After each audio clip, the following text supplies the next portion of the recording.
Quiet, numbskulls, I'm broadcasting. Hello, you're listening to the podcast. So there I was. This is episode number 164. Just get airborne. Just get airborne. Just get airborne. Just do it. Sort it out later. What a terrifying story that was. Yeah. Your mission is get airborne. What's our mission? Get airborne. Okay. Yeah, this is with Stealth. Stealth is the one who brought us The Longest Rescue, Bill Robinson, many shows back. So thank you. He's emptied his pockets at us, but turns out he's also a retired Navy captain with a good story here and there. He had. Listen, man, it was hard to get a word in to ask him a question. He was just going, and it was outstanding. Yeah, it was a lot of fun. This show is so, and that one is right out of the gate. There, just get airborne is right off the Reagan alert launch. President Reagan was shot, and he was way up in the North Atlantic, and it was go time, man. Yeah, it's a good story. There's a lot of things that happen in the background that we don't even think about. A lot of action and reaction going on there. Equal and opposite reactions. Some not so equal. Oh well. But the stories kept coming. Oh, they did. Right. Talking about the Reeves, the bombing of the USS Reeves, and the Phantom bombing. Yeah. The submarine that wasn't there. Yeah, these are not the subs you're looking for, type thing. Right. Yeah. No, there was no submarine. What submarine? The one we had the picture of. What picture? Yeah, that wasn't there ever. Never saw it. The life raft incident. Yeah, that one.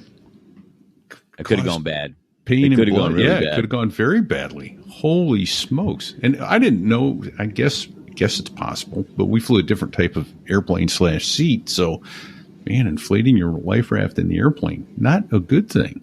No, no. I think those were like crew life raft type things. Exactly. Big things. Yeah. Well, either way, ugly. We got a couple thank yous to get out of here, Fig, as well. First of all, of course, as always, thank you to Robbie Walling, who will help you put more money in your pocket. So, Robbie, thank you for continuing to support and sponsor us. We're humbled by that. Humbled by a couple others too, huh, Fig? Yeah. How about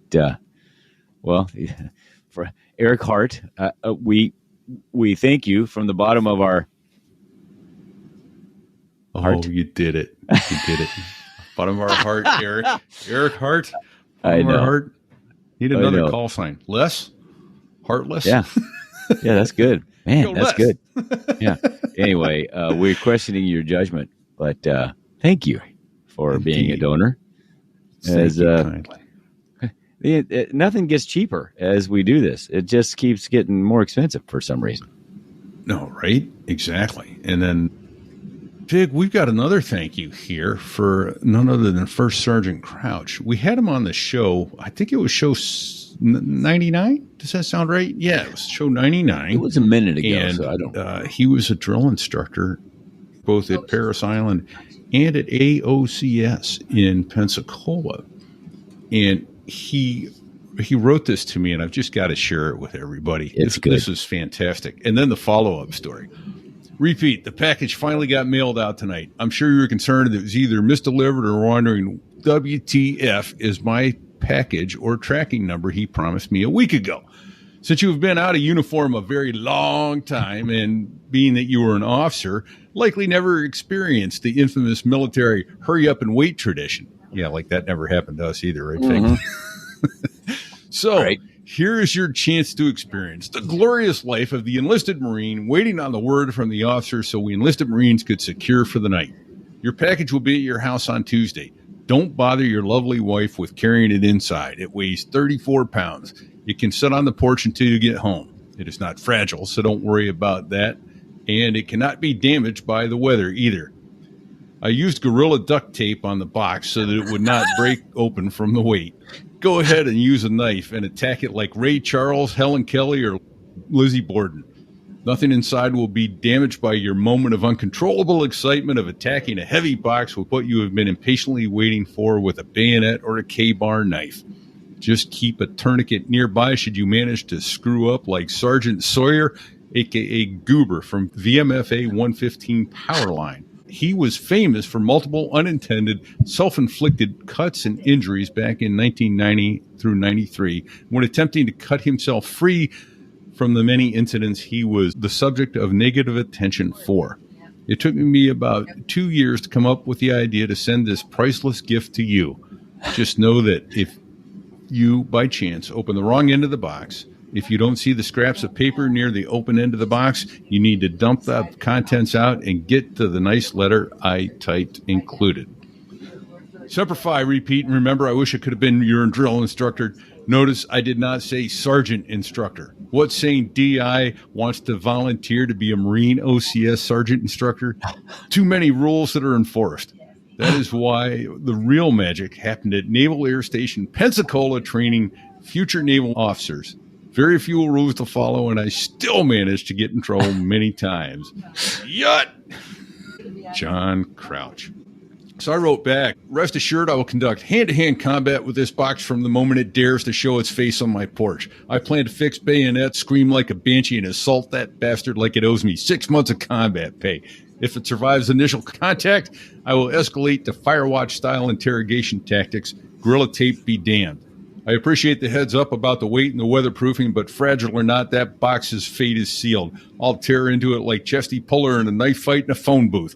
And if I bleed in the process, I'll consider it a bonding experience. I'll keep a tourniquet nearby in honor of Sergeant Goober. May his duct tape legacy live on in cautionary tales and safety stand-downs.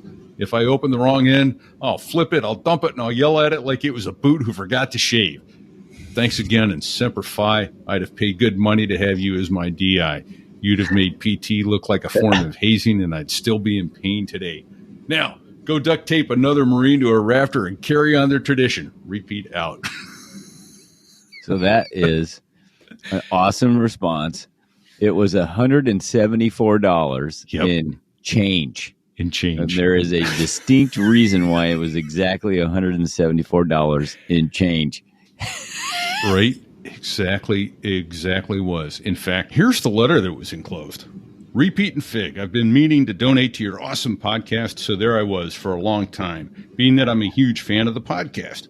However, wanting you to have some semblance of the experience of Officer Candidate France, I thought I would mail you directly the donation in loose change, $174 to be exact. Too bad I was not your drill instructor. I would have handed you an M1 Garand to torture yourself while performing PT. While you counted the coinage hitting the ground as I threw them in disgust of your actions.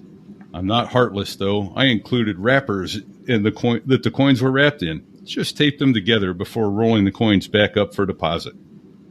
Gunny Sergeant Crouch teaches Officer Candidate Michael France of Navy OCS Class 1397 a hard lesson in personal accountability in that he left his wallet in his 4-man room desk unlocked for thieves to take while he was in class.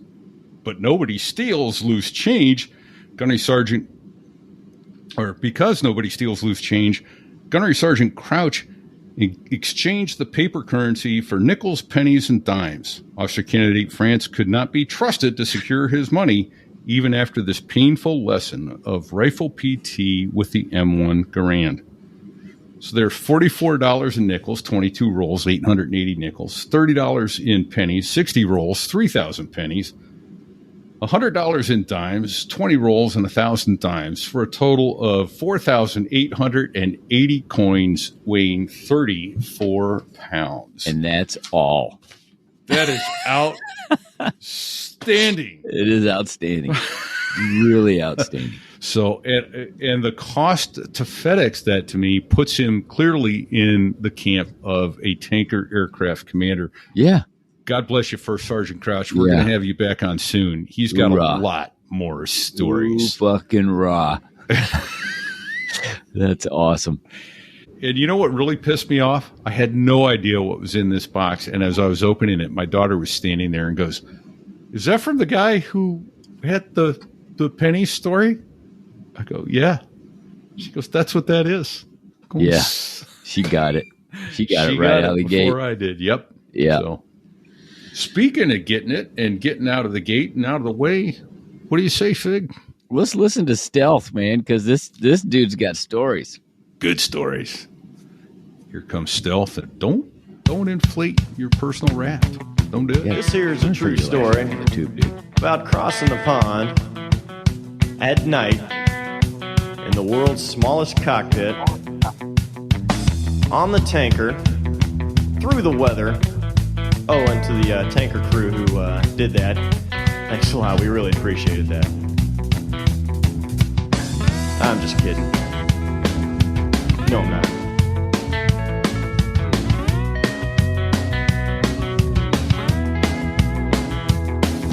Well, there I was, crossing the pond, and you could see that I wasn't exactly fond of all the... So there I was, 30th of March, 1981, chilling out in my BOQ room after supper.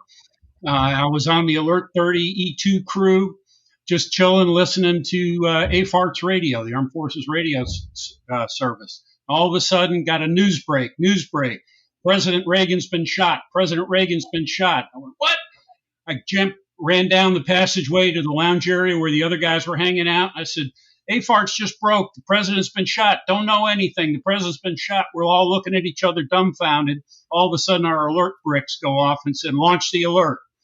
So then there we were, getting airborne with 2 F-4s out of the 57th Fighter Interceptor Squadron in KEF. And all we knew was the president had been shot. We're at DEFCON 2, and Soviet forces were mobilized along the Polish border because Lech Walesa and the Solidarity movement were gaining momentum in Poland. Oh, Holy shit. Sounds like things are about to get real. Holy cow. Greetings, everybody. Repeat here. Welcome to So There I Was, home in New Hampshire today, chatting with my co-host, Fig. Hope you're feeling better. How you doing, pal? I am doing well. I'm in an undisclosed location rehabilitating my knee. Let's just leave it at that. Nice. And it is my pleasure, our pleasure, to welcome Stealth to So There I Was. And that's an attention getter of opening story, sir. How are you today? Thank you for joining us. Yeah. Glad to be here. Yeah. So how and when did you get interested in aviation? You didn't start off your life in an E-2. How'd that come about? No, funny. When I was a little kid, I was probably 6, 7, 8 years old, and I just remember having dreams, walking up the sidewalk with my friends, and all of a sudden putting my arms out and getting airborne and flying over the street. And then I also remember my dad would take us over to the local airport occasionally on Sunday afternoon just to watch airplanes coming and go. And that was back in the early 60s, 61, 62, somewhere there, and was living in near Albany, New York. And on Saturday morning, there used to be a couple of, I don't know, F-100 something series jets that would fly down the Hudson and do supersonic. And I was introduced to a sonic boom. And I thought, wow, that was pretty cool. Well, put it on the back burner, went to school, decided I wanted to be a doctor. My dad was a PhD in organic chemistry. Hit college, and I hit organic chemistry and realized medical school was not in my future. But bachelor's degree in biology was the quickest way to a bachelor of science degree from Penn State University. And then I found myself a couple of years later needing a job, and I'd met a couple guys at church out in San Bernardino, California, and they were flying C-141s out of Norton Air Force Base, since been closed. And I'm like, yeah, this is really cool. This is really cool.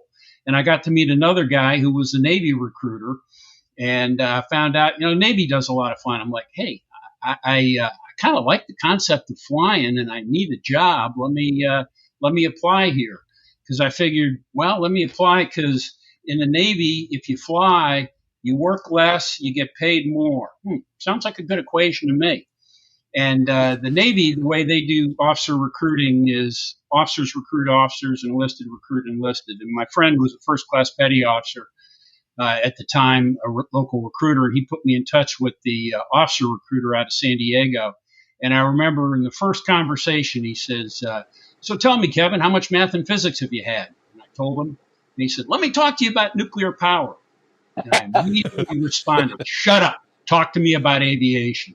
I had a friend in college who was ROTC at Penn State. And double E major, wanted to go subs, and I'm like, that is not me. So pursued it, got selected to go to AOCS. I applied to be a pilot. I had good eyes, but I made the fatal mistake of telling the recruiter in the interview that if I was not selected as a pilot, but as an NFO, I'd be willing to consider it. He fessed up to me later. He had met his quota of pilots, and I said, nope, pilot, or I'm going to talk to the Air Force. I'm sure I would have been selected. Good, but in the big scope of things, maybe God didn't want to have to trust me by myself in an airplane. I don't know. He turned me into highly trained professional adult supervision of pilots instead. Right. And actually, I'd gone to talk to the Air Force, and I'd taken their tests. It was a week or so later than the Navy, and it was just luck of the draw there. And I got the test results back from the Air Force, and I walked into the office. I said, so how did I do? And they said, well, come right in, sit right down. Let's get your application going. And the recruiter started typing away as I'm answering questions, and all of a sudden he got to the point, and he says, so tell me, do you have an application in process that would lead to a commissioning in any of the other services? I said, well, yeah, I got going to the Navy. He goes, whoa, time out. If you scored anywhere near as well on the Navy test as you did on the Air Force test, you're going to get accepted. We don't want it to get to the point that if you're accepted to both, you don't choose the Air Force. Nothing I could tell him to convince him that truly at the time, had you put both in front of me just because of the guys I knew from church, I would have chosen the Air Force. But that got put off, and so went on to the Navy through Aviation Officer Candidate School. And I got to say, the old movie Officer and the Gentleman, I saw that. I was a JG when that came out. I went to see it in the theater, and I cringed because that movie was an absolute documentary. At one point, about halfway through the movie, it was a weekday matinee, and there was a couple sitting a few rows behind me. And at one point, this lady goes, "You gotta be kidding!" And I almost stood up, turned around, and said, "Look, lady, I've been through the real thing. This thing is a documentary." Right. Oh man, that's brutal. And when I first joined the Navy, I figured I wanted to fly P3s because they were shore based. You know, they just hunted submarines. I didn't have to worry about all this, hurting non-combatants and all that sort of thing. And then when I got to AOCF, I learned about the E-2. I'd never heard of what they were. And I started looking at them, and I'm like, hey, this is really an NFO's airplane. These squadrons are smaller. I'm not going to wind up with my first job as the assistant coffee mess officer. I can actually get in there and do some things. So I got in there. I started primary flight training, VT-10 there at Sherman Field. And I was coming along, and I just finished a flight with this Marine major who had a reputation for just being a real hard ass, as you might think a Marine major in that kind. Was that Major Baker still? Are you kidding? You know Major Baker? Was he an F4 guy? He probably was. Well, at any rate, I come back from his flight. I actually had a very good flight. It was a great debrief, and we're sitting there, and all of a sudden, this lieutenant commander, the schedules officer, comes bebopping into the room, and he goes, "Hey, this kid got an up, right?" He goes, "Yeah." He goes, "So all he needs is one more flight, and then he'll be done with the basic syllabus or whatever it was." He goes, "Yeah." He goes, "Good. We can get him turned out around." And the major looked up at him and he said, "Why do you want to get him through? He wants to go E2s. He'll be here for another 6 weeks or whatever the next phase was." But they were going to pull off all the guys that went P3 in the nav pipeline after if I'd gotten one more flight. And Major Baker, God bless him, looked up at this lieutenant commander and just said, "We get so few guys here that genuinely want E2s. Why don't we give him what he wants?" And the lieutenant commander just scowled and walked out the office. And I didn't get pulled into another flight that afternoon. I didn't get hauled off to go the nav pipeline. And it was one of those little discernment points of your career. Yeah. And then I went from there. I went to I finished up the VT-10 and then went to the E-2 RAG. And I don't know if you're familiar with the E-2 pipeline, but on the NFO side, we didn't earn our wings until we were air intercept qualified at the RAG. Now, no kidding. I didn't know when you that. but if you look at the big scope of things, E-2 NFOs kind of got their wings at least as early as anybody else did if you just looked at the normal schedule. Sure. But my class got to the RAG. There were half a dozen of us, and they ran into trainer problems that they couldn't really run the AIC syllabus because of computer problems, and so what they did was they kept rolling back our AIC qual, and they just brought more of the aircraft stuff and learning all the systems and all that other stuff, and so we did that. They kept spinning them off. Of course, that delays our winging. And I remember going through, and I'd gotten to the point that I was actually scheduled for my stand check, my standardizations check flight, which was basically the completion of the program sans the AIC. And we hadn't gotten through the AIC because of the systems. They wouldn't support it. You had to do a ground syllabus for, 6-8 weeks.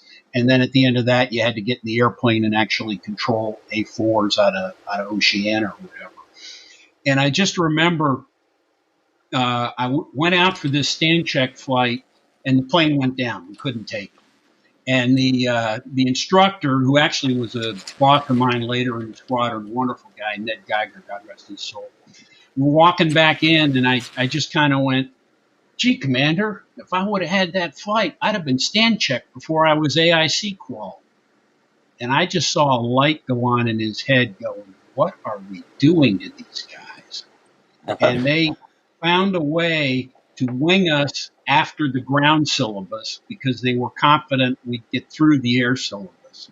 So then we earned our wings in, I think it was like May 20th, and I'd been commissioned April 20th the prior years, or May, it was early May. So basically it was about a year from the time I got commissioned till I got my wings, and I was never in a full status. That's pretty fast. Yeah. So, it was.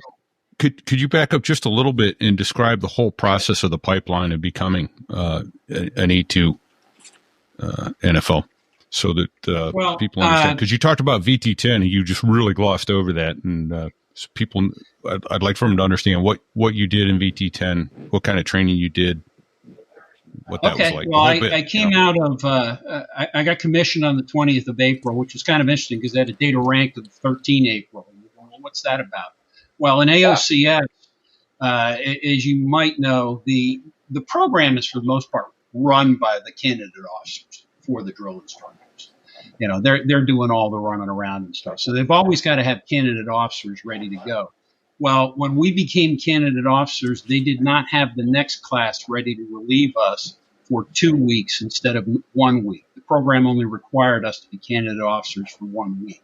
So they basically had to keep us as candidate officers for another week, which looking back is probably one of the best ranks I ever was in the Navy. I mean, candidate officer, you are totally on your own. You're not commissioned yet. The pressure's off. Life was really good at that point. But at any rate, they predated our quote date of rank for that purpose, although the actual commissioning was on the 20th.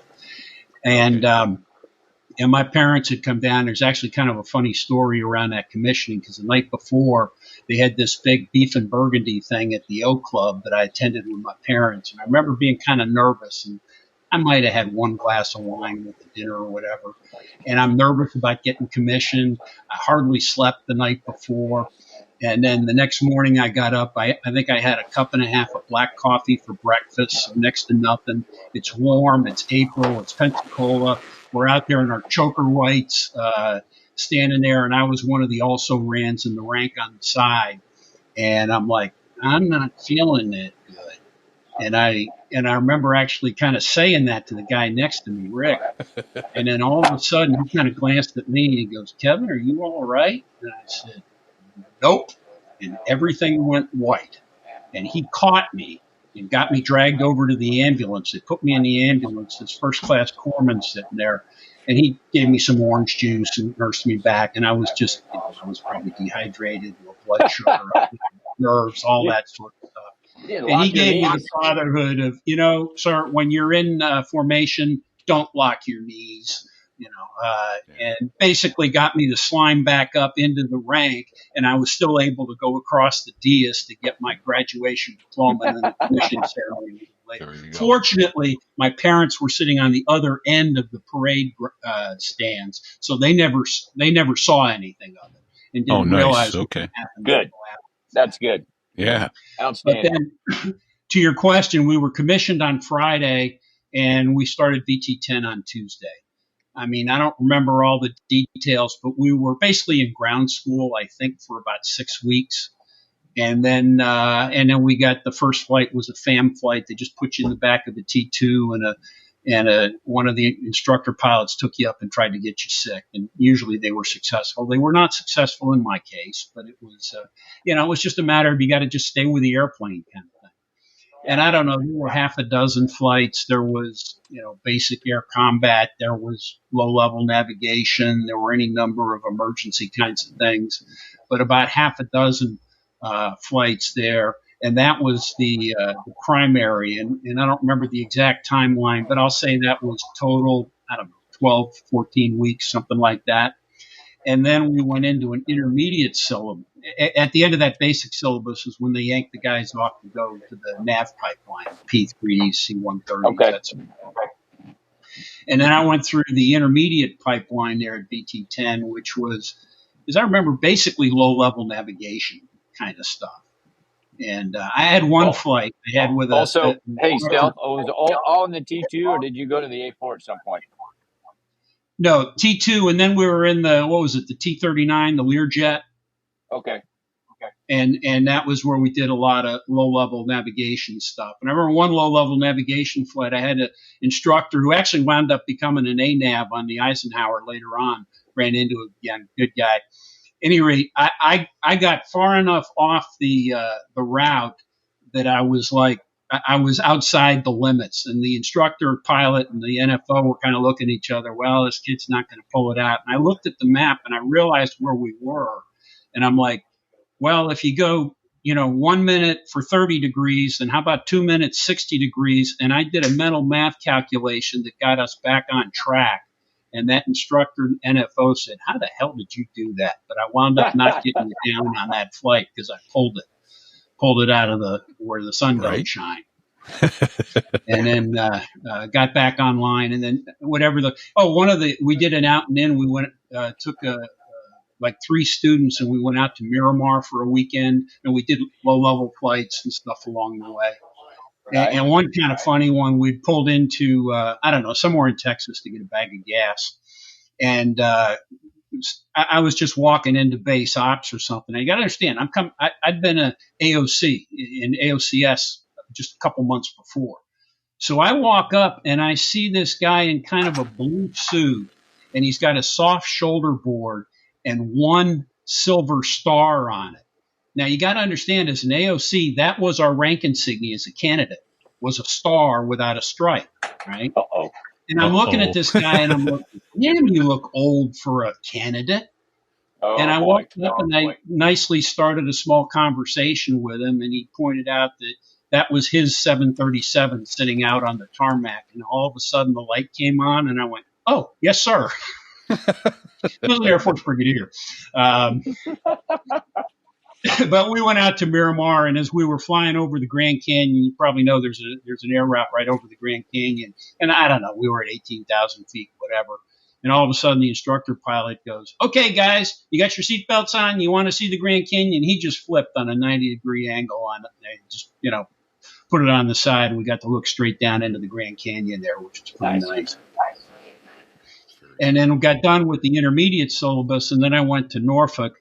And again, there was some introductory FAM, and in theory, they gave you enough to keep you safe in the airplane. And in theory, they threw you right into the AIC, the Air Intercept Control syllabus. But because of the systems problems, they turned out, and then they had to teach us all the radar systems and all the other aircraft systems and all that stuff.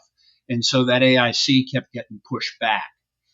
And then finally, they got us into the AIC. We got winged. We went out and we did the airborne control aspect. It was kind of cool because I'd met a guy who was an A4 pilot over at Oceana and pulled some threads, and I got to go over there and sit in the back seat for one of my classmates doing the AIC. So there I am sitting on the radio talking to my classmate who was controlling us, which was kind of fun. Oh, slick. And then Yeah. finished up the RAG. I said we got winged in May. Finished the RAG in like August, early August, end of July, and then I was sent immediately. My squadron was PAW 121, which was deployed on the USS Dwight D. Eisenhower, which at the time was in the North Arabian Sea when the hostages were being held in Iran. And the Eisenhower had relieved the Nimitz, from which the rather ill-fated rescue attempt occurred back, I don't know, some months prior. Yeah. So I got to the Eisenhower, I don't know, mid-August of 1980, and then the first port visit I got, the next time my Tootsies touched terra firma was 123 days later when we got back to Norfolk. Because when I first got there, they said, "Oh, we're going to go to Kenya in whenever it was. We're going to go to Australia." And I'm like, "Hey, I like this Navy thing." Right. And then if you remember your history books, the Iran-Iraq War broke out 1st of October of that year, and then Eisenhower wasn't going anywhere.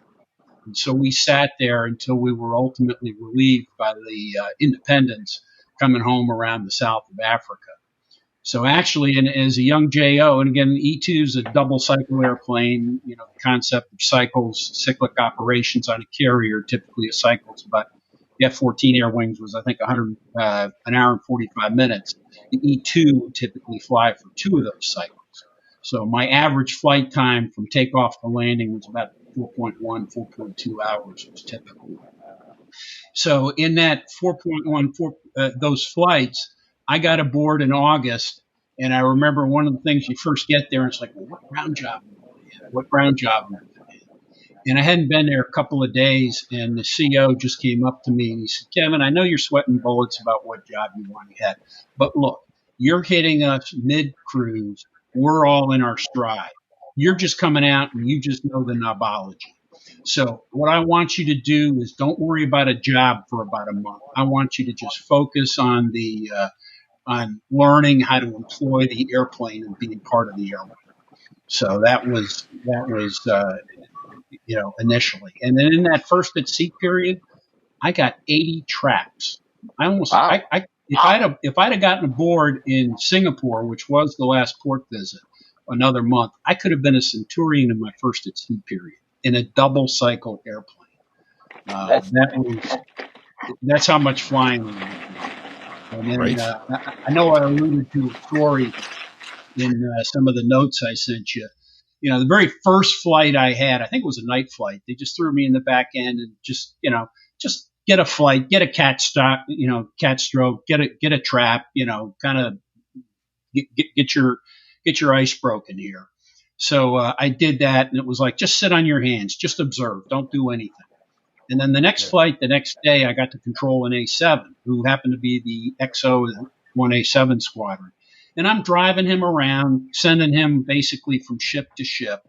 And his role would be to identify what the ship was. And most of them were Group 3 cargoes. I mean, they're basically cargo ships.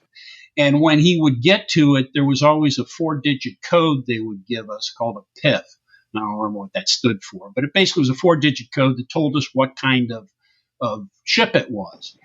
And so he's doing this, and we've been at it for an hour or more, and I'm dutifully writing down in my log, and I'm getting all these Group 3s.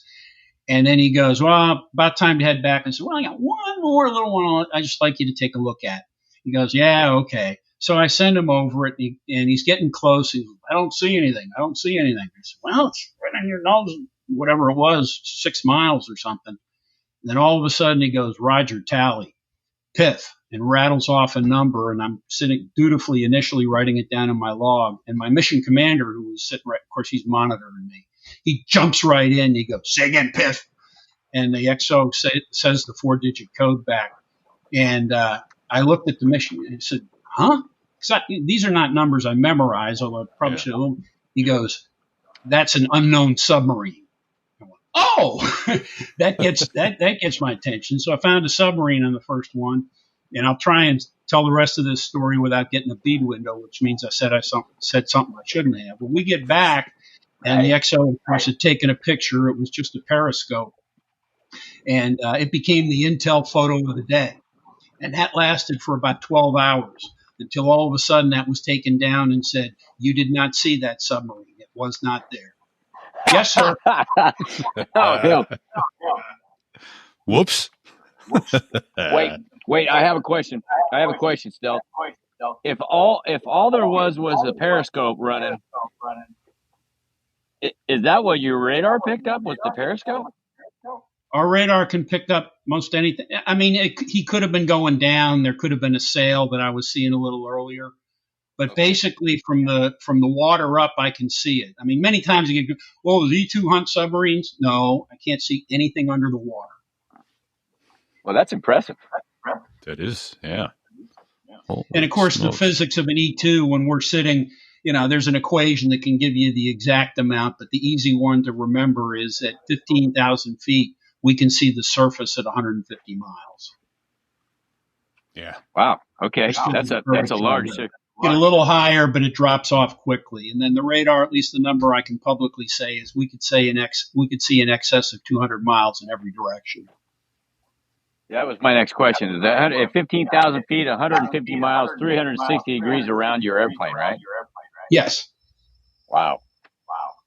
That's but also impressive. The E-2, and I know the systems have been upgraded massively since I flew on them. Hell, I retired 20 years ago. Put us over land, and we were not terribly useful. The physics of the radar and details I won't get into, it doesn't work real well over land. Now, that may have been changed, but and typically we wouldn't, because the E-2 is not an airplane you want to put anywhere near to be vulnerable. We wanted to keep fighters between us and whatever threat there was. Yeah, absolutely, right? Because you don't got no guns. Oh, now you got the echo. I guess the over at Pax River once they tried to do some tests, put a Sidewinder on the side of the E-2, and in the test when the Sidewinder took off, it flamed out the engine on that side, and then they also decided they didn't want E-2 pilots gunning for air medals. We have developed an echo again, and I'm trying to get it to go off. Stealth, do you have a headset? Sounds fine on this end, if that helps. Do you have a headset? I do. I do. I think we're getting it from your speakers.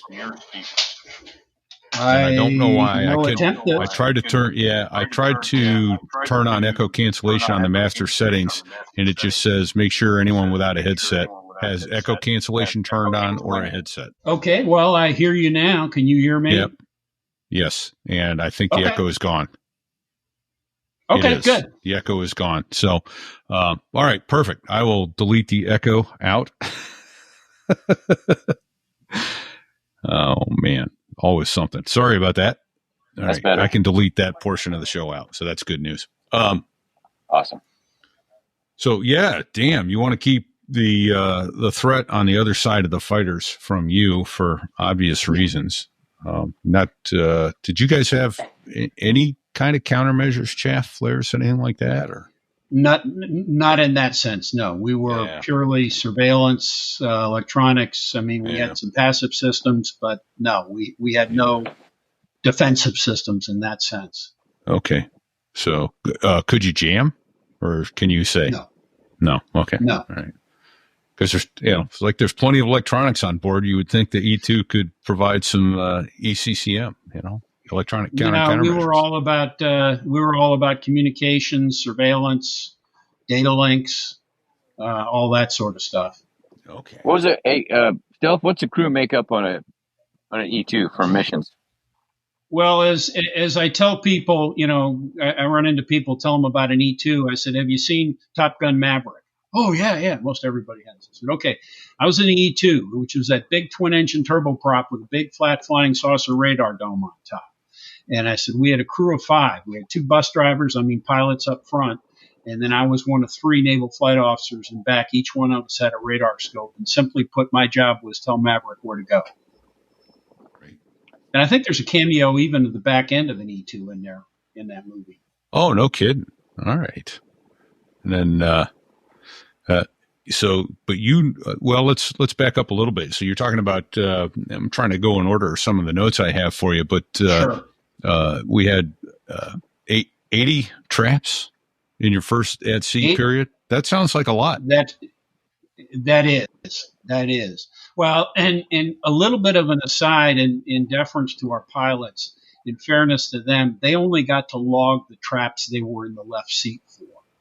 But NFOs logged every trap, or terror-filled potato sack rides, as we sometimes call them. Sure, right. Because when we're sitting there, our seats were facing forward for takeoff and landing, and we had a little window on our right side had a plate and cover for it, and so we'd be facing forward for takeoff and landing, and then after we got airborne, we'd turn our seats sideways to face the radar screen. And then also up front, each pilot had his own ditching hatch. And then we had one larger ditching hatch in the back that all three of us would have to go through. And of course, we had parachutes. In theory, we could bail out. Yeah, of course you could. Sure, you could. Yeah, right. And there have been E-2 bailouts. Oh, no kidding. Okay. All right. Thinking, man, from 70 feet on a cold cat shot, not so much, but. No. We didn't. I mean, if we had ejection seats, we'd be embedded in the dome. Right. Yeah. No way to blow that off and then eject. And yeah, what a mess. So, yeah, but having done that ELO dunker where you have to all be, blindfolded and then go out the main door once you're upside down and everything settles. That's kind of what you had. You had a door all three of you had to get out of. Well, it was over top the aftmost seat in the E-2. Okay. Because the three in the back, you had the radar operator who was set the forward seat, the mission commander, the CICO as we call him, Combat Information Center officer, sat the center seat, and then the air control officer was the third seat. But typically, the front and the front and the back seat were the ones who were controlling airplanes, and then the mission commander was doing other things. Okay. All right. So yeah, I guess that's a good a time as any then to describe how that works on a typical mission, because I was wondering what kind of rank structures into quite the right word, pecking order, how it all works. So you got a mission commander between you with larger SA. Right. And part of the progression is you qualified. I mean, there was a rigorous syllabus to it and training plan, obviously. But the idea was you got in there and then you needed to get qualified as an ACO, as an ACO. And then you qualified ultimately for a CICO slot, which was a mission commander. And you would do that in your first tour, typically. Okay. And so what's ACO? Year and a half or so in. Air control officer. Or air control. ACO, okay. as it's just. Yeah. ACO. And the RO, I don't think they do them anymore, but we used to occasionally have enlisted personnel in the forwardmost seat. And so sometimes it was called the radar operator. Okay. Because he was a little more responsible for troubleshooting radars and things up front. But by the time they got into the E-2C, there wasn't a whole lot of troubleshooting you could really more do. Solid state and not having an AT by avionics technician would particularly add value to in flight. Gotcha. Yeah. Okay. Because I'm trying to think. Well, but maybe it was the early version. Listed guys. I was going to say maybe it was the early version of the E-2 that we were talking about with somebody. It took a long time to spool them all up, heat up the electronics, and get everything to go. Do you recall that? Well, yeah. There is. There's, and I don't remember the times involved, but when we were we typically were alert 30 or we were airborne. And that really was for the spool up time, because what we had to do was the ground crew could spool up the radar because it had 9 or 10 minute warm up cycle. And that could get started on ground power, but we'd have to switch it off briefly to get the engine started. And then it could be gotten back up. I mean, you could get airborne. In fact, I remember one time being on alert in cold weather, and I was asleep in my rack, and I was from there to airborne, including a wetsuit on alert, I think we were airborne in about 16 or 17 minutes. I mean, and that's from being unconscious in my stateroom. That's impressive. So obviously, and that takes a whole lot of coordination from the enlisted ground crew to get that airplane ready to go. Because then, I mean, if we have to bring the radar from cold after takeoff, it's going to take us a while. Of course, we got to climb up to really, do a whole lot, but which takes a little bit. Still, I mean, that time frame to get airborne, I was going to say probably 12 to 14 minutes of that is getting your damn dry suit on. Yeah. Right. Well, no, that was back when we just had wetsuits. That was before dry suits. Oh, okay. When I went through the RAG, they custom fitted all of us for wetsuits when we went through there. But, you were talking about a little bit the rank structure. I remember back when I was going through the RAG, any number of VIPs would come through the RAG from other services and stuff. And invariably, they were taken through the back-end systems trainer of the airplane. And invariably a question would come. I mean, you'd have the 06s, 07s and such would come through from other services. And invariably the question came up, I heard from one of the instructors. They said, well, this mission commander, this SECO, what rank is he? And he said, well, it could be anybody from the commander of the squadron, it would be an 05, down to a Lieutenant JG. And these guys' jaws would hit the floor because you had 06s in other services not put in the tactical decision-making position that mission commander was. Right. Yeah. So, can you explain then some of that? What some of those tactical decisions were, and really what more of the role of the E-2 was? People may not be familiar with, obviously it's an airborne radar airplane, but what does that do for the battle group? How does that help out the carrier group? How does that help out the we're the eyes of the fleet. Yeah. We're the eyes of the fleet. We're the Airborne Early Warning Command and Control is the title. And then for a while they tried to call us battle management until the JOs got a hold of the fact that, we're the alert BM. Yeah. I don't think that was what they intended. But now we came back to AEW and command and control. But again, we're about the radar. We're about the eyes. We're about communications. I'm sure they've changed it considerably since I was there, but we basically had 5 UHF radios. And the pilots basically owned one of them up there for own ship stuff. And then we had 4 in the back, and we had 2 HF radios. I think it's now got SATCOM and all that sort of thing. The other sort of disclaimer I would throw in there is every once in a while I've heard somebody refer to the E-2 as a spy plane. No, we're not. It's not a spy plane at all. We don't have linguists. We don't do. It's none of that stuff. We are purely command and control, tactical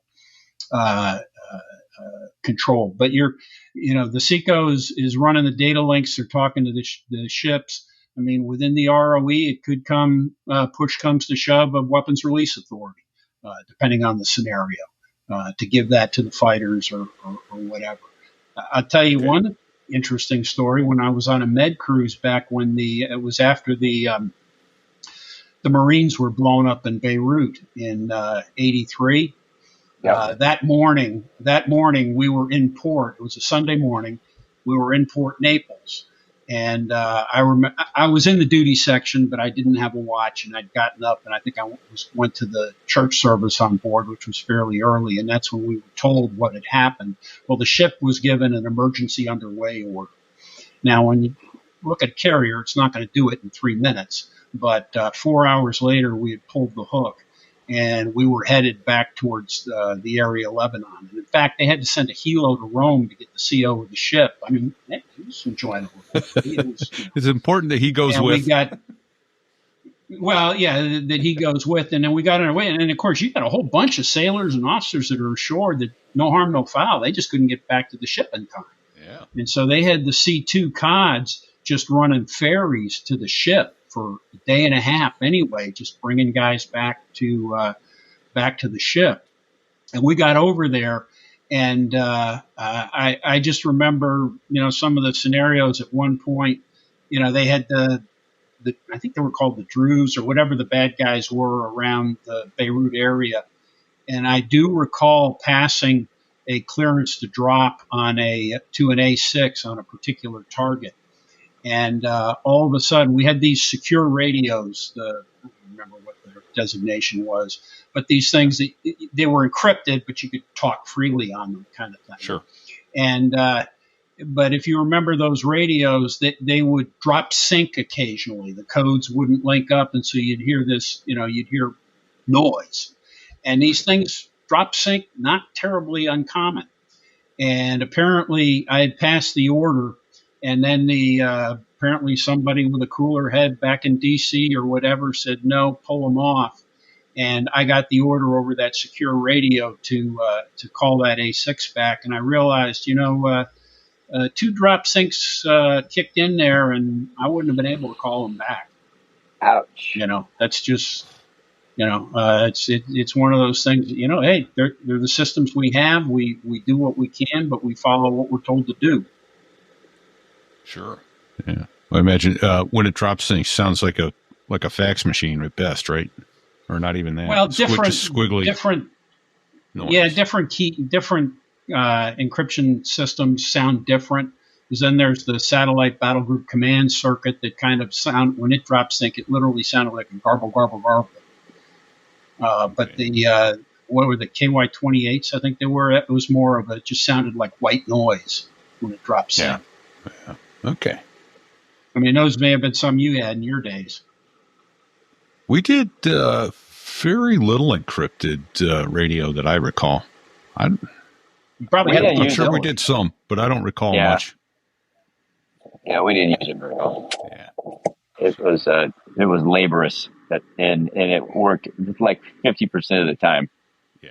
Probably operator error was the general reason. Well, I could see where, for the most part, y'all wouldn't need it that much anyway. I mean, right. Obviously, you're using the code words and all that sort of stuff. But, sure. If you're speaking clearly, you got to have an encryption system. So, but you controlled not only Navy and Marines, but the Air Force guys as well, apparently, huh? Well, we do exercises and stuff. Sure. And actually, I could get into a nice little bigger story about that whole Iceland deployment that I kind of led off the story with. But when we were out in the North Atlantic, or in the North Arabian Sea in, when was that? Just before Christmas of 1980. And we were getting home like 3 days before Christmas. And about a week and a half out of Norfolk, we see the message traffic that had sent E-2s to Keflavik, Iceland. The VAW-125 deployed the squadron to Keflavik, Iceland without notice. And it didn't happen exactly this way, but the story was kind of related that they were having quarters a couple days before Christmas, and the CO standing out there in front of quarters telling everybody, hey, don't drink and drive, be safe and be back here in 4 days kind of thing. And all of a sudden up comes a white-faced squadron duty officer carrying a secret flash message, handing it to the CO that says, get 2 airplanes en route Keflavik, Iceland, and 2 more to follow within 48. And the CO said, right, where's Keflavik? That was about how much warning they had. Well, what had happened was, as I alluded to in the opening story, the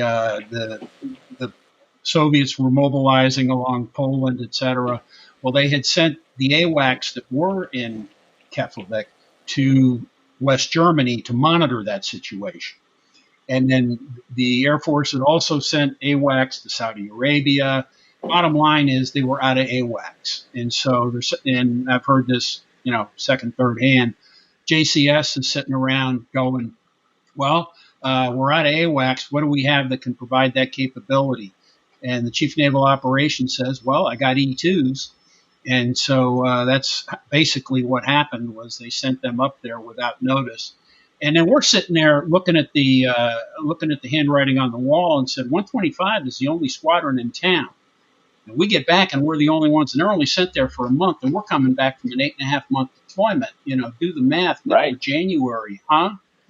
And in theory that could have happened, but what did happen was they put together a composite squadron from the 2 reserve E-2 squadrons that went up and took the watch up there, if you will, from mid-January till mid-February. And then we went up there in mid-February, after having been home from that kind of deployment and only being home for like 7 weeks. And then we went up to Iceland, and we were there until the first week in May. And we came back, and about 7 weeks later, we were underway again for refresher training for the next carrier cycle. We lost out on a lot of our turnaround training plan, et cetera, let alone, I was a young single ensign, so it wasn't that big a deal to me. Hell, we got to go there and have per diem. But it really wreaked havoc. By the way, I got a nice little per diem story because it involves a P3 guy. We were in the North Atlantic, or maybe we'd started home. You're all familiar with Proceedings, the professional naval magazine out of the Naval Institute. We all read that. Well, they had a letter to the editor in there, and it was this young P3 ensign, and he was complaining because his per diem check did not cover his condo and rental car in Honolulu while he was deployed. Now, I can only imagine the captains and admirals and generals and colonels sitting around and double stitched. Put us up your per diem, son. And it comes out to us, and that was back in the days, and this may antedate you, but us single guys, we went to sea for more than 30 days. We lost our BAQ. It's like, we don't need to give you a housing allowance. We're providing you housing. And so it was, it was a little bit of a point of contention. and I don't think anybody, begrudges somebody getting the Navy good deal. Sure. But if you get a Navy good deal and you complain about it, that we can't suffer. Right. Yeah. But anyway, we were up in Iceland, and it was, we got up there middle of February, and then, I think I texted you guys a story. I listened to your outro from the Dos Gringos guys, and they say about, flying over the North Atlantic, but and all this stuff's supposed to keep you alive. But if you go down, it's over. Shortly after we got there, we had the Jolly Greens, which were the C-130s, H-53 SAR guys, came over and gave us a brief. And of course, we're all having to wear these wetsuits, or maybe we transitioned to dry suits at that point. I don't remember.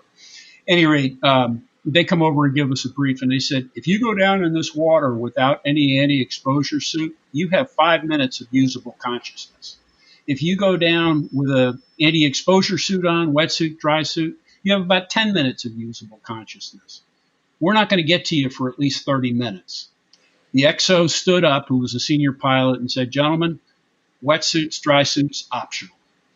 All right. Well, we've been going at this for 40, 45 minutes, something like that. So let's take just a moment to thank our sponsor, Robbie Walling. Don't be a moron. Give Robbie a call. So there I was, staring at my retirement account, thinking, man, I should have talked to Robbie Walling at HSI Wealth Strategies about 20 years ago. Oh! I had a budget, a spreadsheet, a dream. But in reality, that's not enough, Fig. Repeat.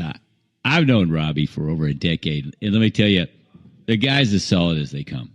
In addition to HSI Wealth Strategies, he's an Air National Guard pilot. He's an aircraft commander in a C-130. He's sharp as a tack, and he gets us. Military and airline pilots aren't your average 9-to-5 crowd, and HSI isn't your average financial group. Well, exactly. We're smart folks. Just ask us, right? I mean, we know how to plan a flight down to the minute. But planning a 30-year retirement, well, that's a whole different airspace there, man. And HSI knows how to navigate that. On average, their clients end up with, get this, $1.5 million more than folks going it alone. Not because you're doing anything wrong, but because HSI knows strategies that most of us were never taught. It's not about working harder. It's about working smarter. How many times have we heard that over our career, right? And yet we insist on not doing it so much to ourselves, right? But here's the kicker. Look, right? It's not what you save. It's what you keep. Okay. Right. Boom. I mean, think about it. Between taxes and timing and the unexpected, because that never happens, you can lose altitude fast without the right plan. I wish I'd known that when I started out. But Right. This is your chance to avoid the common pitfalls that you just don't think about without a solid financial planning background. Right. I mean, you wouldn't fly a long haul flight without a fuel plan. Right. Yeah. I mean, you should know that. So why approach retirement that way? Because we're basically talking about kind of the same thing. Yeah. I talked to a guy, he's one of my peers, who has put money in all the right places, but had no idea that he was setting himself up for like a tax meltdown down the road. Smart guy. He just didn't have the right map. Yeah, right. I mean, Uncle Sam has long fingers that reach way down into your pockets when you least expect it. Right? Right. So let the professionals at HSI do what they do best so you can keep flying safely into retirement. Yeah. Don't be a moron. Call Robbie at 214-538-7030. That's 214-JET-7030. Or email him. Robert.Walling@nm.com. That's Robert.Walling, WALLING, @NovemberMike.com. Look, don't wait until your final approach to start thinking about retirement. Do it now. Your future self will thank you. Trust us. Don't be that guy. Don't do it. Call Robbie. Fig, you're back. It appears you might be recording with us, so thank you. Hey, that's a bonus. You're gone. Cool. You're back now. So, all right. So we were just getting ready to talk about controlling the Air Force as well as the Navy. So what was that like? What kind of challenges did that offer you there, Stealth? Well, and I alluded to it in the intro. We had the 57th Fighter Interceptor Squadrons, F4s, out of Keflavik there, monitoring the GI-UK gap. And just went up once, and I hadn't been there too awful long. And I'd never controlled Air Force fighters before. It was Navy, and we, trained, it was just what we did. Well, I got a flight of F4s. They wanted to go up, just do a little air intercept control, bumping heads, as we say. And as far as a pre-brief, basically I just got on the phone with them and said, okay, we'll go up, do some setups, this, that, or the other out in wherever area we were. Okay, good. Talk to you out there. When we get out there and get them set up. And so the first guys playing fighter, I said, port 140 for the bogey. Dead silence. He doesn't turn. I said, port 140 for the bogey. What's port? What's his response? I don't know. Well, maybe it's a very fine wine right. that you want to have. Yeah, I'd say. But at any rate, I schooled him up there, and I don't know if I started saying left and right after that for the rest of that flight. But yeah, that was my first introduction to controlling an Air Force fighter. There you go. I never did the Marines. control We used to call it the pointy end of the ship and the square end of the ship, but that was mostly just to piss off the sailors, not that. Well, I never did control Harriers, I don't think, but I remember one guy in my squadron did because it was some exercise or something, somebody coming off a big deck amphib. But hey, he got that check in the block. Right. Nice. So was the E-2, the answer almost certainly has to be yes. Was the radar both look up and look down?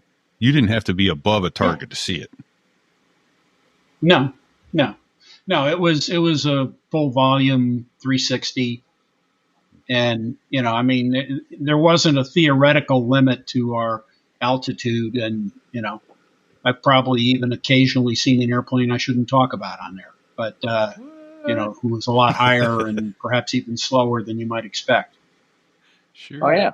When the pilot calls up, hey, I see contrails way up. Well, yeah. Yeah. Of course you do. Oh, well. Could you pick up a Chinese spy balloon? Asking for a friend. I was retired long before that became a player. I would imagine there's enough of something there that you could probably have gotten an echo off of it anyway, but that's just because you were able to pick up that submarine that you never saw. Yeah. That wasn't there. Well, and the nice thing was, particularly out over water, the radar had a capability to see out. It wasn't a 3D radar. Well, it was sort of. I won't get into the physics of it, but it could determine altitude with some level of accuracy. Nice. But the other interesting thing is, particularly, you get a new Rio in the back of an F-14, and he'll call us up and he goes, "Hey, you see that thunderstorm? What's the weather look like ahead of us?" And I said, "I'm clueless. I can't see it." And because the physics of the E-2 radar just does not see weather. And of course, the upside of that is nothing can hide behind it. Oh, fair enough. Yeah, you aren't getting any blanking from the attenuation column of water. That's right. Yeah, that's awesome. All right. And we also, some people say, control. You could do air control around the ship, and we had procedures that, in theory, if something serious happened to air ops on the ship, we could help set up even case 3 recoveries, which is your night and not perfect weather time coming back into the ship. And we tried some of those, but we need more spacing than the air control, the air ops folks need. And we were doing this once or twice, and there was this air ops senior chief petty officer who was like their senior ace air controller. He goes, "How come you guys can't bring them in a minute and a half apart?" Rah, rah, rah, rah. And finally, I remember the CO said, "Master Chief, Senior Chief, why don't you suit up and come fly with us, and we'll show you." And he went up, and they ran what we called them HCAs, Hummer Controlled Approaches, and ran one of them with him in there. And he came back, and he goes, "I'm amazed that you can do what you do with that radar you have. Because it's not an approach control radar. It doesn't have that precision. It's got much bigger bananas." Sure. Oh, wow. Even with IFF. Right. Uh-oh. Well, there's a relatively new term. Got to tell people what IFF is. Identification friend or foe. And it's a something even as airline guys you're familiar with, but it's a digital it's technically, I guess, a radar, but what happens is there's an interrogation pulse goes out from my radar, and it says, "Hey, give me your code numbers." And there's 3, well, I guess actually 4 modes that even civilian airliners can use. 1 and 2, although I don't know if you really use those, but Europe they do. The big one is the 4-digit 3, mode 3. And then there's also what's called mode Charlie, where you're actually telling the the querying radar what your altitude is to the nearest 100 feet. And so, FAA, air control, that's just bread and butter. But then the military does have an additional mode. They may have more than that since I left, but mode 4, which is an encrypted challenge and response type thing, where I could guarantee that somebody's a U.S. military aircraft. Right. Yeah. So we would load the encrypted code into our transponder, and when your radar would interrogate us, it would come back and go, "Yeah, these are friendlies. Don't shoot, or don't send anyone to shoot us, please. Please don't shoot." So we opened up talking about the day Reagan was shot, and then taking the arresting gear. Yeah. What was the culmination of that? You said something about that being a relatively long day. Yeah, it was. And again, we were launched. I'm wanting to say it was 6:30, 7 o'clock at night, and you kind of go, "Wait a second, Reagan was shot in the afternoon." Well, yeah, but in Iceland, it's a few hours ahead. There's these things called time zones, and so that's why the difference. Well, we took off, and of course, we're in an alert status. We don't know, and we actually had 2 HF radios, but since we were in a, dare I say, an operational alert status, it's not uncommon that we can use one of those and just listen into BBC or something. But since the status we were in, those were allocated to specific data links and communication structures, we couldn't do that. So we got out there and we got airborne. And of course, this flight of 2 F4s comes out, and I'm looking at my radar scope, and I'm like, I don't see a dang thing out here. It was blank. There's some ships on the ocean, but there's no aircraft, there's no nothing. And so the F4s are there. Well, we're kind of hanging on the blades. Hey, you want to bump heads, not being aggressive about it. So we did that for a little bit. Hour or so goes by. They go back. I get another section of F4s comes out to relieve them. And it's like, I'm not really sure why you're out here, guys, but we can bump heads a little bit. And then we get all done and go back in. And what happened was we were out there and, in our status, we just hung on the blades for as long as we could.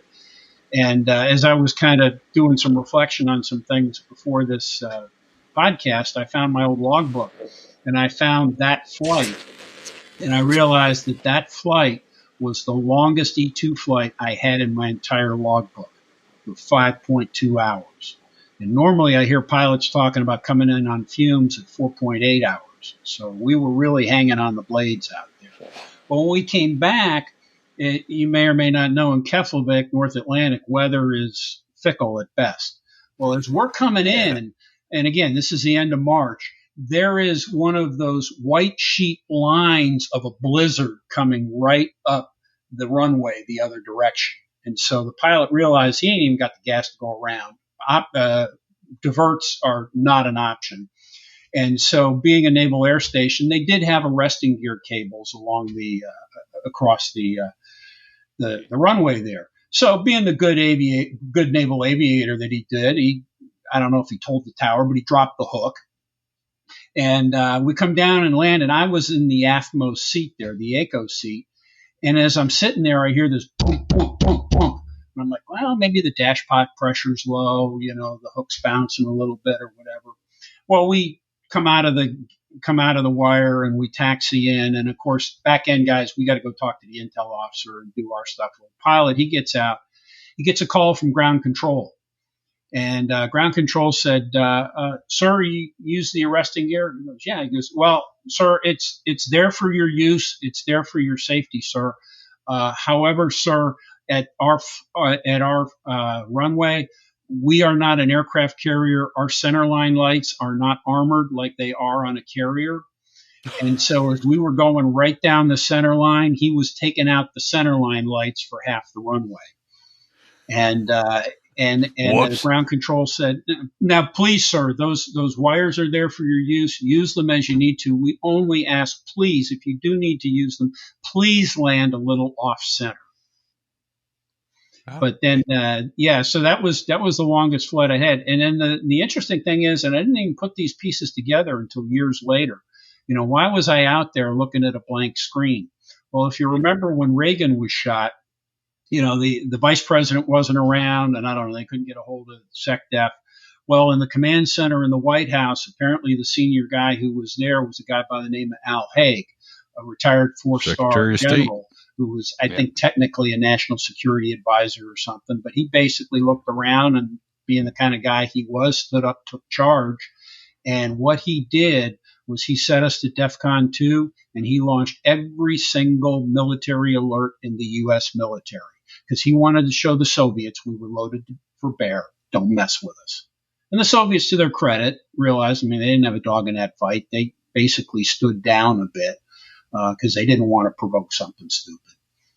But it was one of those that I was just another tine on one of those forks somewhere in the world. Right. And that's all we were there to do in the GI-UK gap. Yeah. And and that was still, that was still the height of the Cold War. Reagan and Gorbachev hadn't gotten together yet, or for any of that stuff. So hopefully they pulled back a little bit. My understanding, we talked to a gent who was in the White House command center during 9/11, and he said basically I love that Russians. Interview. Yeah, right. And that was good. He said the Russians at that point were like, yeah, we're back. We're out of this. We've got nothing to do with this. Don't worry about us. So, which is, I guess, something you could call up and say if you were going to cross the line, right? Don't worry about us. We're out. We're fine. So, holy cow. Yeah. Just another cog in the wheel out there. Very cool. Yeah. Wow. So like I said, we're, as we've talked, I've shared, hey, I'm no combat veteran. any of those kinds, like some of the real heroes you've had on here. But each one of us raised our right hand and wrote a blank check, and so we all stood the watch at some level. We were the ones fortunate enough not to have the government cash that check on us when we weren't looking, but yes, certainly have for many. So, so I got and a thing here about helping out. Yeah. I got a thing here about helping out civilians. So you were able to communicate with civilians and help them out as well. Is that that was kind of an interesting story. We were doing a North Atlantic deployment later as part of our workups for that first med cruise after coming back from Iceland and the previous IO cruise. And we were operating up off east of England somewhere. I don't remember. And we got a call from the ground control over in England. And they said, hey, we got this twin engine Bonanza, whatever, that's lost and running out of fuel, whatever kind of emergency he's got. And he's trying to get to Iceland, but he thinks he's going to have to go down. Can you help? And we went, well, okay, let's go see. And so we got flying over that direction. We were able to gain radar contact. And I got an S3 that I was able to control to come up alongside of him. Now, as you guys know, all us Navy guys, all we had was UHF radios. right? And all the civilian radio had was VHF, so they don't talk to each other. But the S3 was able to come up alongside him and basically rock his wings and sort of say, hey, I know you're in trouble, follow me. And our pilots got their charts out, and they found some field on some island on the south end of Iceland that I still can't pronounce. And we got the S3 leading them in that direction. And then we were able to, the Jolly Greens got airborne, and then the C-130 joined up on them. They do have VHF radios, and they were able to get them into the field, so they didn't get lost in the North Atlantic. Well, at the time, I was the public affairs officer. So I'm like, boy, have I got a story. And I got back to the ship. I mean, we're talking, 11 o'clock at night. I had this thing written and nothing flat. I had it in my boss's inbox. This thing is hot news. Get it back to Norfolk. This is 6 p.m. news stuff, right? Well, Maybe I was the young, lives. I guess JG at the time. Yeah, but from my boss to the XO to the CO to the CAG to the CO of the S3 squadron, then up back to CAG and back up to the admiral and his staff, that message didn't get released for 6 days. Ooh. And then by the time it got back, it was stale news. Now, in fairness, whatever it was called, the Virginia Pilot or the Norfolk newspaper, they actually did a nice story on it. But I remember going back and talking to the PAO at Airland at the time, PAO commander or whatever, and he goes, yeah. He says, great story, but it's just timeliness. If you can get something to me quicker, I can get this stuff turned around quicker. But, and it's just the bureaucracy didn't let us get the story out the street. But, fortunately, we were able to do something good. Yeah, that's awesome. Yeah. Bottom line, it was you did awesome things. You should have gotten a little more. Yeah. No. Well, the Navy should have gotten a little PR out of it, but that wasn't your problem. Yeah. Not me personally, but just we should have gotten some good press out of that. Yeah. But on that same at sea period was one kind of on the other end of the emotional spectrum that I made allusion to, was the first time that we lost somebody that I knew. We had an A7, and we were doing some pretty intensive ops. And an A7 came back, I don't know, it was midday sometime. I don't remember exactly what. But he came back, and whether he had the failure before, but as he came out of the wire, he totally lost his brakes, hydraulics, whatever, and he started taxiing towards the edge of the, I think it was L2 or something there, forward of the island. And so he's taxiing, and he can't stop. And God bless him, there was a young blue shirt who was, you're talking E1, E2, this kid throws chalks and chains all day. He literally dove under the A7 and got a chalk in front of the wheel of the A7. But unfortunately, the A7 had just a little too much momentum and went over that chalk. And then he came up to the edge of the carrier and started teetering over. And at first he went to reach for his ejection handle. Of course, all this stuff is on the Platt, the Platt camera, which is filming everything that goes on the flight deck. Right. And then he realized he had gotten out of the envelope of the ejection seat, and so he decided he'd probably just ride it in and do the Dilbert Dunker in real life. But unfortunately, we never found him. And he was that was going to be his last at sea period of his JO tour, and he was headed back to Norfolk to get married. Of course it was. Oh, that's horrible. Yeah, that's horrible. Although I got to say, I think, that like dunker that you do in the pool at Pensacola, I think that thing rides down from 20 feet, not like 70 feet from an aircraft carrier deck. So he was probably knocked unconscious as soon as he hit the water. He may have been.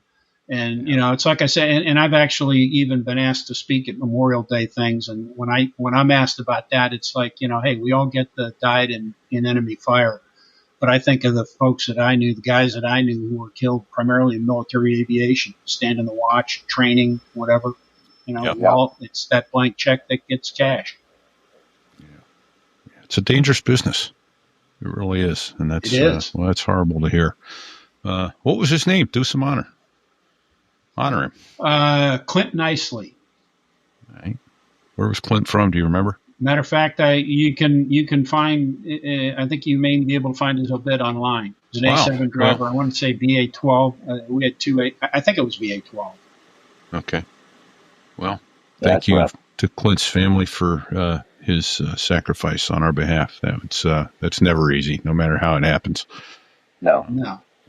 No.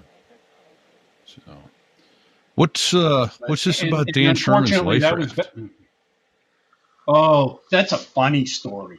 We're sitting there. It was a mission command. Actually, I think I was still doing a mission commander under training. Dan was sitting RO forward, and then my, I guess he was XO at the time, was my true mission commander. He was sitting in the ACO seat, and we're sitting there, and it's in the second cycle of this of our flight. And, those two are both controlling airplanes, whatever, and I'm doing what I need to be doing. And we're all sitting there, and all of a sudden I hear this. I go, and I look over, and there's Dan rising up in his seat like this. I'm going, what? And he got his lap belt unclipped, and his life raft had detonated, had gone off. The inflation cylinder in there had gone off, and this life raft is coming. It's a one-man life raft, but it's blowing up, and it's right next to him. Now, oh my gosh. Temper this with, I don't know, a few weeks before, there's also that magazine Approach that aviators read frequently. It's a safety-focused one. I had just read a story of a guy who was in an A4 that happened to, and he got his survival knife out and stabbed the life raft. And then all of a sudden, those things are totally entombed in talc. And so he went total IFR in his cockpit. And I'm like, I don't want this happening here. And so I looked at Dan and I said, Dan, you will not get your survival knife out. You will use the deflation valve and you will deflate that thing. And early on, I also said, look, are you okay? Oh, yeah, I'm fine. Okay. And he still had his foot down by the foot switch. He was still controlling whatever airplane he was controlling. Okay. Didn't miss a beat. And so he gets the seat to the side and he's sitting there. And I'm like, you're okay, right? He goes, yeah, I'm fine. Okay, let's get on with things. And the next thing I know, I hear this, will you please pass the first aid kit forward? And the first aid kit was by the ACO's other shoulder there, and I asked the XO to pass that forward. Pass that up. Next thing I know is the co-pilot is there on his knees next to Dan, and I'm like, what's going on here? Oh, I got a little cut on my leg. No big deal. I'm like, you sure? Oh yeah. I said, okay. And then I of course told the XO. And the XO goes, when the co-pilot gets back to his seat, ask his opinion. I said, yes, sir. So Dan, I'm looking right at him. Lee Petitia was his name. Got back up to the right seat, and I said, Lee, what's he? What was? He goes, wow, he's got a pretty good gash on there. I had to put a dressing on it. I said, well, do you think we ought to ask for expedited handling, get him taken care of? He says, yeah, that'd be a good idea. I said, okay, well, make it happen. Well, he gets on approach control, and he calls, it was Eisenhower approach, whatever. Says approach, we've got 601 here. I'm not declaring an emergency, but I have a crew member with a puncture wound. And in that consummate approach control professional voices, Roger 601, take Angels 12, expect approach time. And they brought us down first. And what we heard was that when the word got to the CO of the ship, his response was, what the hell did they do? Get in a fight with their survival knives up there? And so we get down and we land. And it just so happens that Dan Seat is the first crew member to physically go out the door when the door opens. Okay. And so he goes up, goes to get out the door. He's met by a corpsman expecting sucking chest wounds, and then just basically gets walked off down to medical. And he got a couple stitches that night, but he was back on the flight schedule the next day. Oh, man. That's good. So, it's funny. How did he activate it? Any idea? Well, and which actually interesting led to an E-2 airframes bulletin that they wanted every seat of every airplane checked, and it was just one of those that little knob of whatever it is that you would pull got over some piece of metal, and he shifted his weight just right, and it just popped. I mean, no fault of his. I mean, it just the seat something wasn't set quite right in the seat. So every seat in the E-2 fleet had to be checked. Because, we had all that gear. Yeah. We had a parachute. Thank God I never had to use it.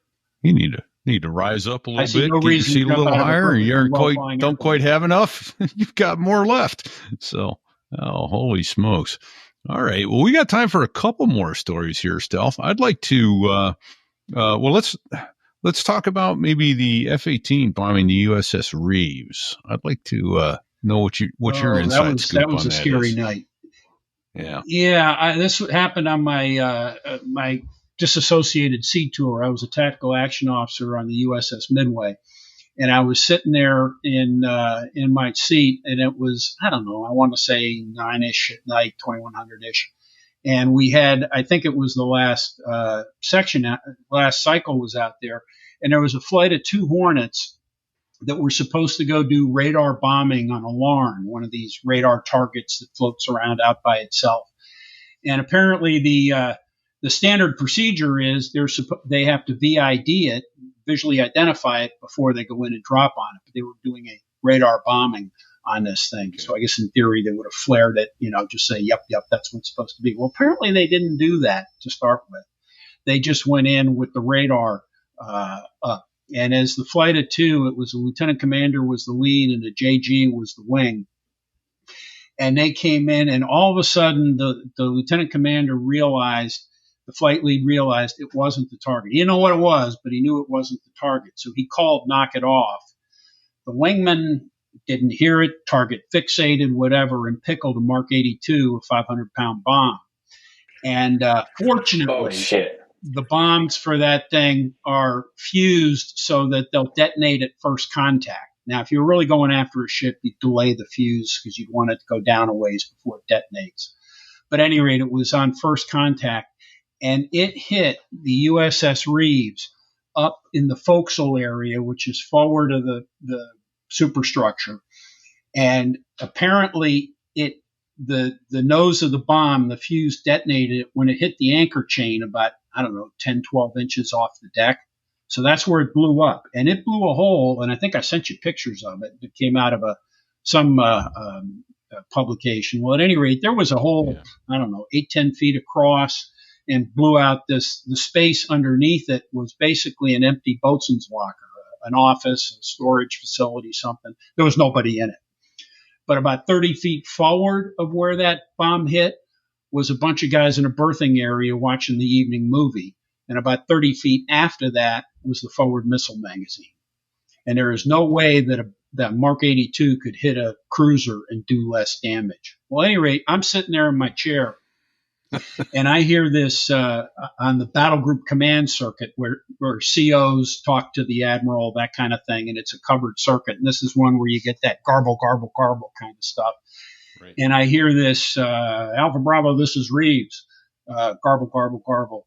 And then I heard the word casualty, garble, garble, garble. Now, that word did not particularly, pay attention, but it didn't throw me off so much because ships would occasionally say we had a boiler casualty or an equipment casualty. That didn't necessarily Gotcha. big deal. But then I heard the garble, garble, garble, and then I heard 6 men down. Like, okay, now you got my attention. Yeah, right. And the first thing I did was I called the captain. Get the ship headed that direction, get a helo headed that direction. I don't know, we were 70, 80 miles or something away from it at the time. And the next call I made was to my dive buddy from the ship. You go, well, what's that about? Well, my dive buddy was the ship's surgeon. And every aircraft carrier underway is going to have a surgeon and an anesthetist on board, fully staffed operating room. And I figured he was probably going to get busy soon because I had the only operating room within about 1,000 miles of where we were off Diego Garcia in the southern Indian Ocean. And Bob came up, and but to make it short, he didn't really need his services. Nobody was hurt with more than flesh wounds, and most of that occurred in the bridge crew. There was one guy that had a piece of shrapnel down one cheek and a piece of shrapnel down the other cheek. And there was one that a guy was knocked back from the concussion, but if you do the straight line from where his head was to where this, baseball-sized piece of shrapnel went into the bulkhead behind him, it was right where his head was about a third of a second before that piece of shrapnel came by. And there's just no way that bomb could have done less damage. And that happened on a weekend in, when was that, 83? And it was the same weekend that the Iowa turret blew up. And there was a Navy A-6 that dropped some, granted they were the practice bombs, but on a campground in Nevada. And then we had a Navy-wide supposed to do that? stand around after all that. Yeah. But the amazing thing is, and I don't know all the stories, but apparently because nobody was seriously hurt, the ship wasn't too terribly damaged. I understand that wingman actually kept his wings. Wow. Yeah. Yeah. And sadly, those, clearly he didn't do it on purpose. But still, obviously, some accidents result in we've got enough. We've had enough of your circus act. But we certainly had some guardian angels working that night. There's no telling. Right, man, that's incredible.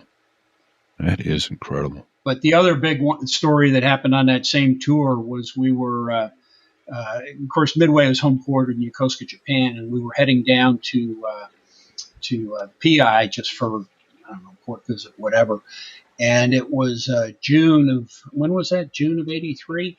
Any rate, we're steaming down. Again, this is about 9:30 at night. I'm sitting there in my TAO chair. We're somewhere off the LOC, not too far from Formosa, Taiwan area, just doing our 14 knots, heading 190 kind of thing.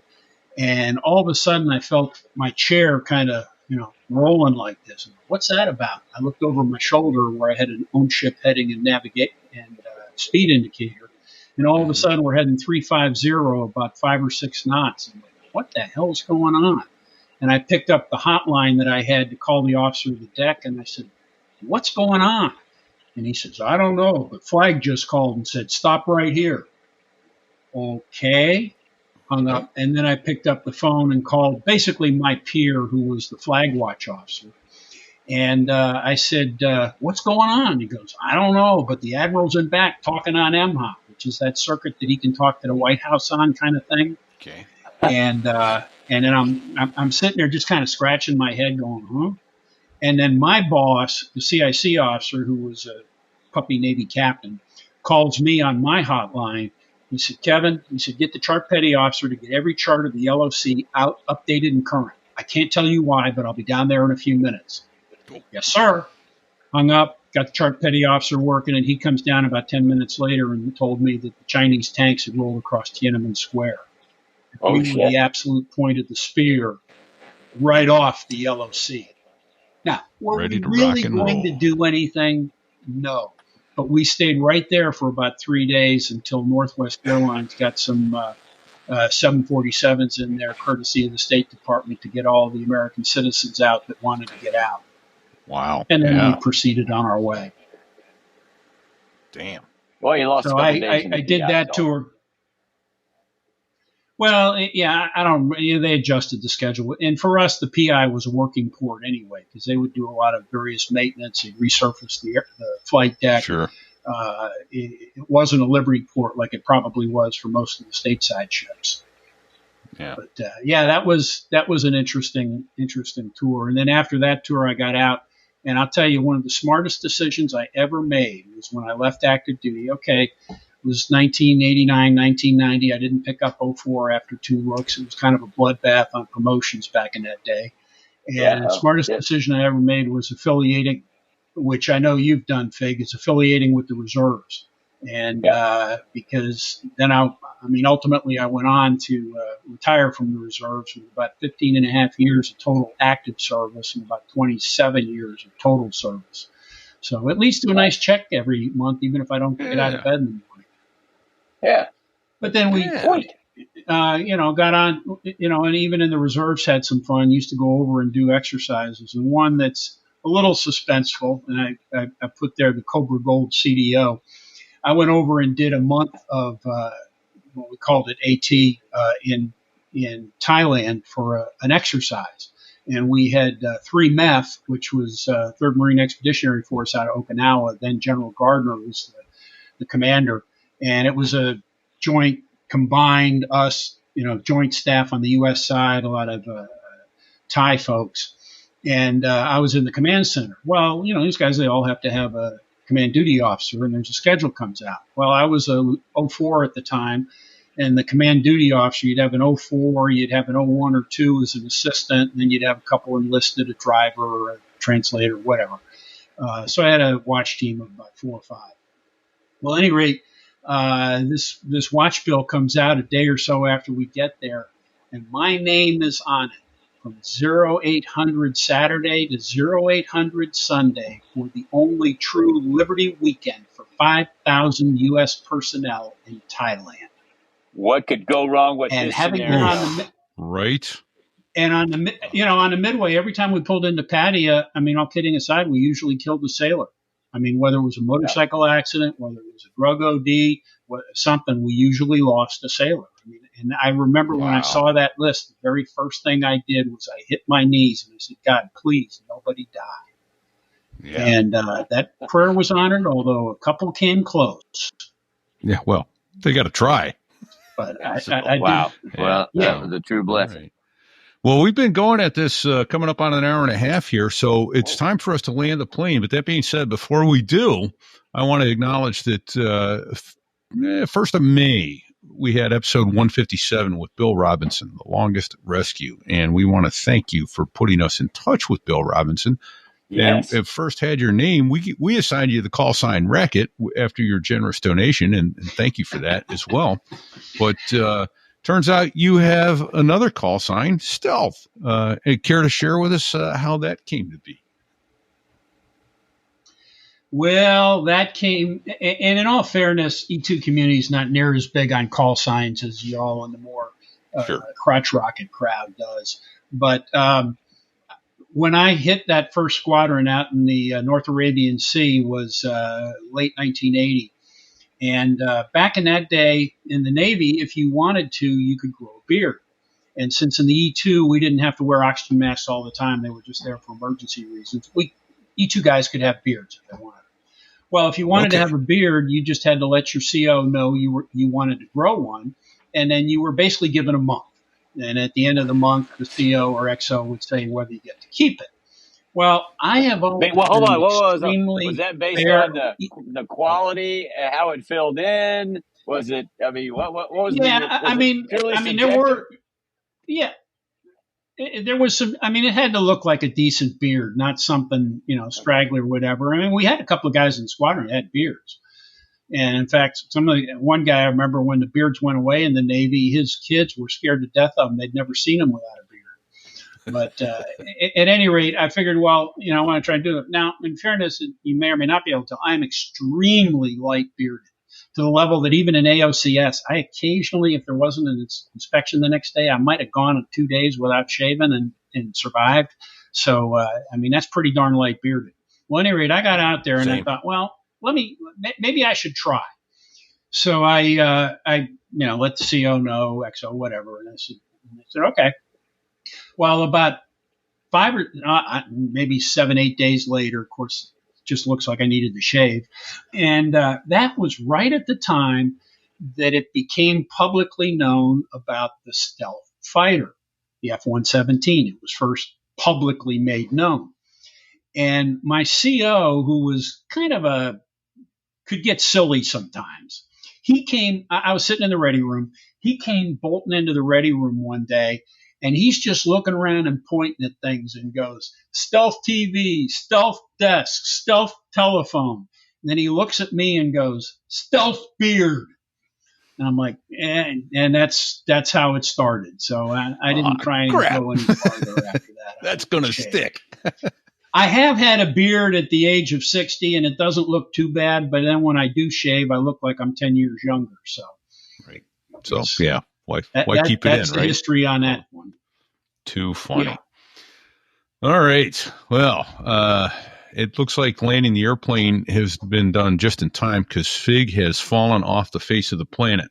So I'm going to quickly say our thank yous to, first of all, to you, Stealth, for joining us. We appreciate your time to help us out with the show. Thank you for inviting me. To come on the show with us, yeah, and for your service. Thank you very much indeed for signing that check, and we're grateful that it was not cashed in your case. I will echo one of your guests from about 6 months or so ago and say thank you for paying your taxes and letting me have all that fun. Right, there you go. Fantastic. So a couple other quick thank yous I want to get out there. Thanks to Dave Hamilton over at backbeatmedia.com, handles our advertising for us, backbeatmedia.com online, and Sadie over there who helps us out with some of our social media.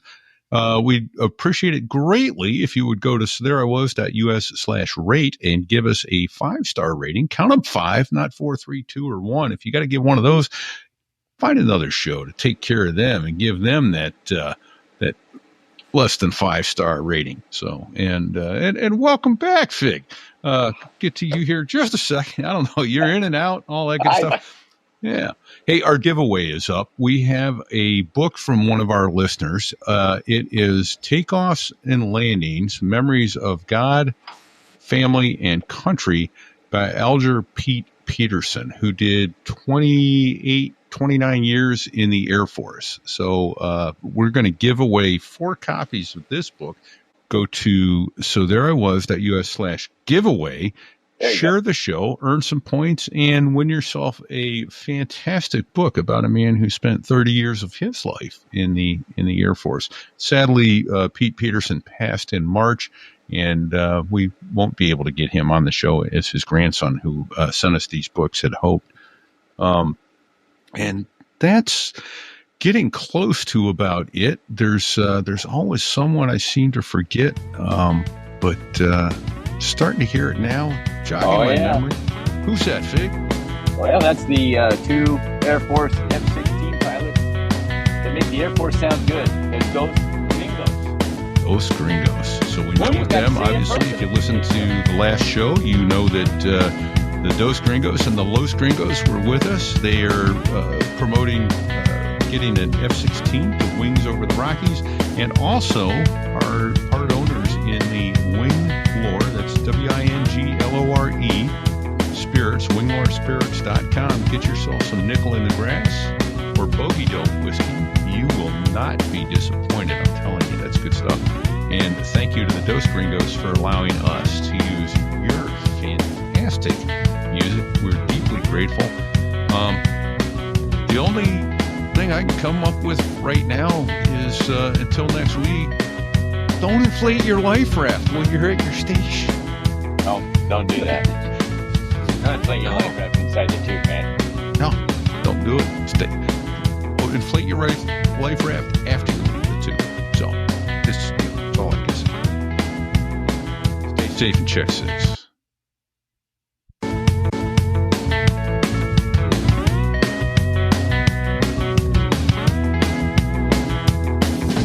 There I was, crossing the pond, and you could see that I wasn't exactly fond of all the shit I was wearing on that day. Now an F-16 is cramped enough, but it's even worse with all that stuff supposed to save your life. But we knew there was no way. 'Cause when you're going down in the North Atlantic, man, it's over. Hold on. What'd he say? He said it's over. Surely you can't be serious.